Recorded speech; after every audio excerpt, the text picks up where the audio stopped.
கர்த்தருடைய பிள்ளைகளே, இன்றைக்கு இந்த சத்தத்தை கேட்கிற நம்ம ஒவ்வொருவருக்கும் ஆண்டவர் கிருபையாய் வாக்கு கொடுக்கிறார். உங்களுக்கும் எனக்காகவும் நிற்கிற ஒரு ஆண்டவரை நாம் ஆராதிக்கிறோம். வெகு சீக்கிரத்திலே ஆண்டவர் உங்களுக்காக நிற்கிறதை நீங்கள் உணரப் போகிறீர்கள். எத்தனை பேர் ஆமோதிக்கிறீர்கள்?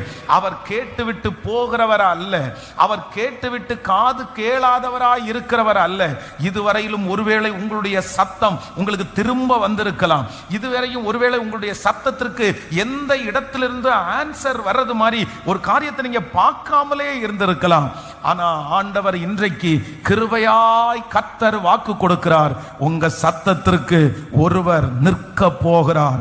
இந்த வருஷத்தினுடைய கடைசியில கர்த்தர் வாக்கு கொடுக்கிறார், நான் உனக்காக நிற்பேன். ஆண்டவருடைய செவிகள் உங்களுக்கு நேராய் சாய்க்கப்பட போகிறது.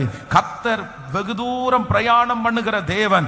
உங்களுக்காகவும் எனக்காகவும் ஒருத்தருக்காக ஆண்டவர் நிற்பேன் என்று வாக்கு கொடுக்கிறார். நான் நம்புகிறேன் ஆண்டவர் அந்த இடத்திலே நிற்கிறான். ஆனால் அந்த இடத்திலே அற்புதம் கன்ஃபார்மா நடக்கும். கர்த்தர் நிற்கிறார், ஆனால் அந்த இடத்திலிருந்து சும்மா கர்த்தர் கடந்து போக மாட்டார். அந்த பிரச்சனைக்குரிய நபர் யாரா இருந்தாலும் அந்த நபருக்கு அந்த பிரச்சனையிலிருந்து விடுதலை கொடுக்கிறதற்கு கர்த்தர் வல்லவர். இன்றைக்கு தீர்க்க தரிசனமாய் ஆண்டவர் வாக்கு கொடுக்கிறார். அவர் எனக்காக நிற்கிறவர், அவர் எனக்காக நிற்கிறவர். நீங்க